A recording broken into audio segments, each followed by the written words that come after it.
सीधे रुक कर सकते हैं तेजश्री का, जो मथुरा से हमारे साथ मौजूद हैं। तेजश्री, भजन कीर्तन हो रहा था और उस समय की प्रतीक्षा हो रही है बेसब्री के साथ जब ये ग्रहण काल खत्म होगा। इस समय हम अलग अलग जगहों की तस्वीरें दिखा रहे हैं जहां पर चंद्र ग्रहण दिखने लगा है। इस समय मथुरा में क्या दृश्य है, जरा दिखाइए। जी बिल्कुल आनंद, देखिए अलग अलग जगहों से अलग अलग तस्वीरें हमने दिखाई, 4 तस्वीरें दिखाई जहां पर चंद्र ग्रहण अब नजर आने लगा है। लेकिन फिलहाल मथुरा में अभी और इंतजार करना पड़ेगा चंद्र ग्रहण में नजर आने के लिए। लेकिन तस्वीरें सीधे आपको दिखाते हैं, जैसे कि आचार्य जी भी बोल रहे थे कि जब चंद्र ग्रहण का सूतक होता है तब क्या करना चाहिए, तब यही करना चाहिए, तब पूजा अर्चना करनी चाहिए, यज्ञ करना चाहिए, मंत्र उच्चारण के बारे में वो बता रहे थे। लेकिन देखिए जिस तरह से उन्होंने बताया कि यज्ञ किया जाना चाहिए, तो इसलिए यहाँ पर यज्ञ भी किया जा रहा है। अब कुछ ही देर में जब यहाँ पर चंद्र ग्रहण दिखाई देगा, उसके बाद यहाँ पर लोग जो है वो फिर से एक बार पूजा अर्चना करेंगे, आस्था की डुबकी लगाएंगे, गंगा जल मंदिरों में छिड़केंगे। और अभी तक मंदिरों के पट जो है वो नहीं खोले गए हैं। लगातार यहाँ पर पंडित जी जो है, पुजारी जी जो है, वो यहाँ पर सभी लोगों से यज्ञ करवा रहे हैं और यही प्रार्थना कर रहे हैं कि जितने भी यदि संकट है, जितने भी नकारात्मक आप कह सकते हैं वेव्स है, नकारात्मक ऊर्जा है, वो यहाँ चली जाए। लेकिन दूसरी यदि हम बात करें, जब आप घाट पर होते हैं तब जाहिर सी बात है नकारात्मक ऊर्जा आपको महसूस नहीं होती। जैसा आपने भी कहा था कि बात जब हरिद्वार की हो, बात जब किसी भी ऐसे घाट की हो जहां पर यमुना हो, गंगा हो, तब कैसे कोई नकारात्मक ऊर्जा आपको महसूस हो सकती है। और जब यहाँ पर यज्ञ चल रहा हो, पीछे भजन पूजन चल रहा हो, तब कैसे आप नकारात्मक ऊर्जा महसूस कर सकते हो। और जीएनटी की गुड न्यूज टुडे की कोशिश हमेशा यही रही है कि हम अच्छी खबरें हमारे दर्शकों तक पहुंचाएं और वही हम आज भी कर रहे हैं।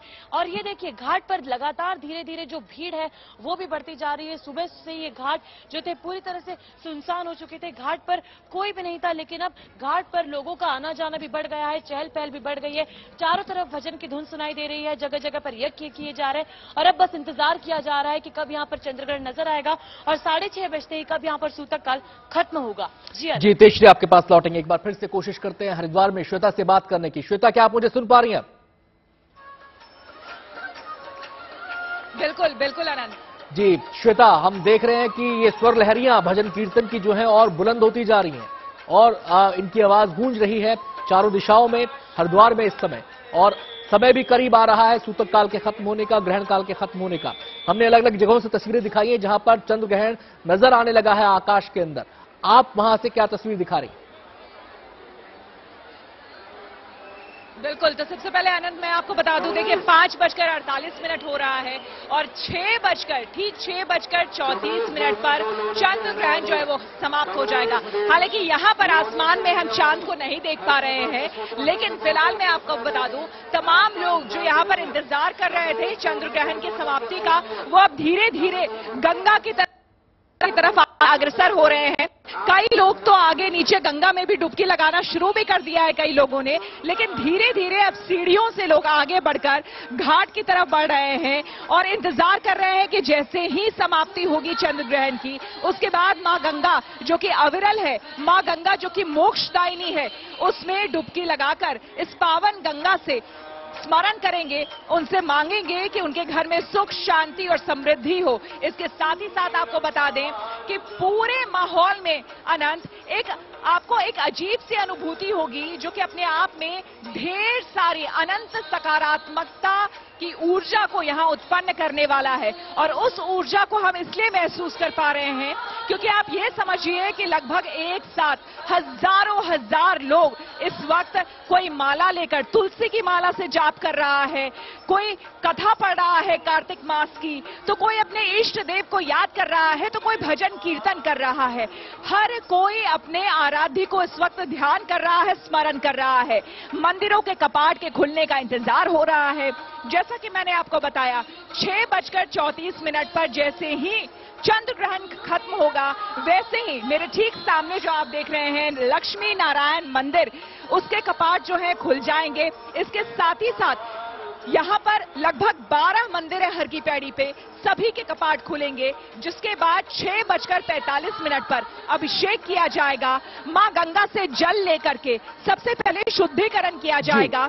अंदर शुद्धिकरण करने के बाद फिर 7 बजे महाआरती होगी, जो कि अपने आप में देखने लायक होगा। और अनुभूति के मामले में क्या कहने, वो जब तक आप यहां नहीं पहुंचेंगे, खुद उपस्थित नहीं होंगे, वो महसूस करना मुश्किल है। श्वेता, नवजोत हमें बता रही थी वाराणसी से कि वहां पर जो गंगा आरती होती है उसमें थोड़ा सा स्थान परिवर्तन किया गया है, थोड़ा सा बदलाव उसके अंदर किया गया है। लेकिन जो हरिद्वार में गंगा आरती होती है, क्या उसमें भी कोई बदलाव है या वो अपने तय विधि विधान और जो जगह है उसके वहीं पर ही होगी? चलिए मैं पूछ लेती हूँ, पंडित उज्जवल मेरे साथ है। पंडित जी, ये बताइए कि गंगा आरती कल भी हमने देव दीपावली के दिन देखी थी, बस यहीं पर सामने में गंगा आरती हुई थी। आज बनारस में गंगा आरती के स्थान को परिवर्तित कर दिया गया है, तो क्या यहाँ भी ऐसा कुछ किया गया है? नहीं, ऐसा कुछ नहीं होता। जब कुंभ का भी काल था, इसी प्रकार की भीड़ थी। कितना भी बड़ा, कुंभ से बड़ा पर्व कोई नहीं होता। यही वह पवित्र कुंड है जहां पर राजा श्वेत ने तपस्या की थी और वरदान मांगा था ब्रह्मा जी से। ब्रह्मा जी ने जिस स्थान को अपना नाम दिया है, उसी पर यहां प्रत्यक्ष और अप्रत्यक्ष रूप पे सभी देवी देवता आज स्नान कर रहे हैं। ये एक ऐसा स्थल है, आप इतनी बड़ी गैदरिंग देख रहे हैं, भीड़ देख, उसके बावजूद भी यहाँ सब लोग कितनी शांत तरीके, उनका उद्देश्य एक ही है कि इसी पवित्र ब्रह्म कुंड पर स्नान किया जाए। तो इसलिए ये परिवर्तित करना, इसी की हम लोग आरती करते हैं, जल की आरती करते हैं। जैसा कि मैंने बताया था कि इदम ब्रह्मा इदम विष्णु इदम देवो महेश्वर इदमेव निराकारम निर्मलम जाह्नवी। ये जो जाह्नवी का जल है, ये ब्रह्मा विष्णु महेश का रूप है। उसी रूप को मानते हुए हम लोग यहाँ भगवती गंगा की आराधना, पूजा, अभिषेक, आरती सब इसी स्थान पर होता है। यही कुंभ के बड़े बड़े स्नान होते हैं, यही पवित्र डुबकी लगती है। अमावस्या, पूर्णिमा, इसके साथ साथ सोमती अमावस्या, जितने भी लगते। एक नई बात अभी जो आपने बताई, कल तक हम ये जान रहे थे देव दीपावली के दिन खुद सारे देवता जो है पृथ्वी पर वास करते हैं, आते हैं और एक साथ दीपावली मनाते हैं। आपने कहा कि देवता खुद इस ब्रह्म कुंड में स्नान कर रहे होते हैं। बिल्कुल, मैंने जैसा कि कहा, प्रत्यक्ष व अप्रत्यक्ष रूप से ये जो मानव जाति है, ये सब है। कंकर कंकर बना है शंकर हरिद्वार के लिए, ऐसा क्या? आप भी कल यहाँ मौजूद थी, भीड़ थी, लेकिन इतनी नहीं थी। आज अचानक रातों रात, कल तक कुछ लाख लोग थे, आज 11-12 लाख लोग अचानक आ गए। तो ये कहां से प्रकट हुए? यहाँ का कंकर कंकर शंकर बन जाता है और वो इस भगवती गंगा को सिरोधार्य करता है। श्वेता, पंडित जी से ये भी पूछिए, श्वेता, जैसी डुबकी लगाता है उसको एक दुलदुली सी आती है। पंडित जी से ये भी पूछिए कि जब सूतक काल के बाद मंदिरों के कपाट खुलेंगे, उसके बाद विधि विधान होगा, तो जो गंगा आरती से जुड़ा विधि विधान है उसमें ग्रहण की वजह से कुछ खास भी विधि विधान उसमें अपनाया जाता है या फिर जो सामान्य विधि विधान है उसी के हिसाब से पूजा होती है? उज्जवल जी, देखिए पूछा ये जा रहा है, जैसे अभी हम जानते हैं कि जैसे ही ग्रहण काल समाप्त होगा, सबसे पहले गंगा जल से अंदर पवित्र किया जाएगा, शुद्धिकरण होगा और फिर पूजा अर्चना होगी।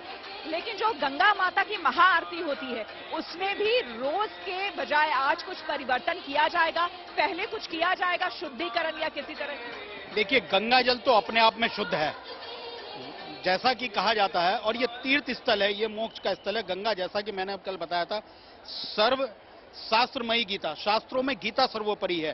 सर्व देवमयो हरि, हरि जो है सर्व देवों में सर्वोच्च है। सर्व तीर्थमयी गंगा, तीर्थ के रूप में जो है गंगा सर्वोच्च है। और सर्व वेदमयो मनु, मनु स्मृति में ऐसा कहा गया है। तो ये गंगा अपने आप में पवित्र है। हमारे जितने भी 16 संस्कार होते हैं, उसके लिए हम इसी गंगा जल का प्रयोग करते हैं। मरने समय भी जब मरणासन स्थिति में होता है तो भी गंगा जल और तुलसी मुख में डाला जाता है। जब जन्म होता है तब भी गंगा जल पिलाया जाता है। सारी व्यवस्थाओं में गंगा जल है, तो इसकी क्या शुद्धि होगी? ये तो अपने आप में सबको शुद्ध कर देती है। इसके गंगा तव दर्शनार्थ मुक्ति, गंगा के तो दर्शन मात्र से मुक्ति मिल जाती है, तो इसको क्या शुद्ध करना? नित्य जो हमारा अभिषेक होता है, हाँ, जो ब्राह्मण इसकी पूजा करने वाले जो वेदपाठी ब्राह्मण है, वो पहले छाया दान करेंगे, जैसा कि बताया। अपना यज्ञोपवीत, जो कि सबसे ब्राह्मण का सबसे बड़ा चिन्ह होता है, उस यज्ञोपवीत को बदलेंगे। उसके बाद सब ये कार्य करेंगे, गंगा की अभिषेक, गंगा की आराधना, गंगा की स्तुति, गंगा लहरी का पाठ, और उसके बाद फिर गंगा आरती होगी। और वो इसी स्थान पर होगी, इसी पवित्र स्थान पर होगी जहां पर ऐसा कहा जाता है। हम तो भारतीय लोक शास्त्रों में इतना कहा जाता है, गंगे च यमुना सरस्वती नर्मदे सिंधु कावेरी पात्रे जलमेन इसमें गुरु।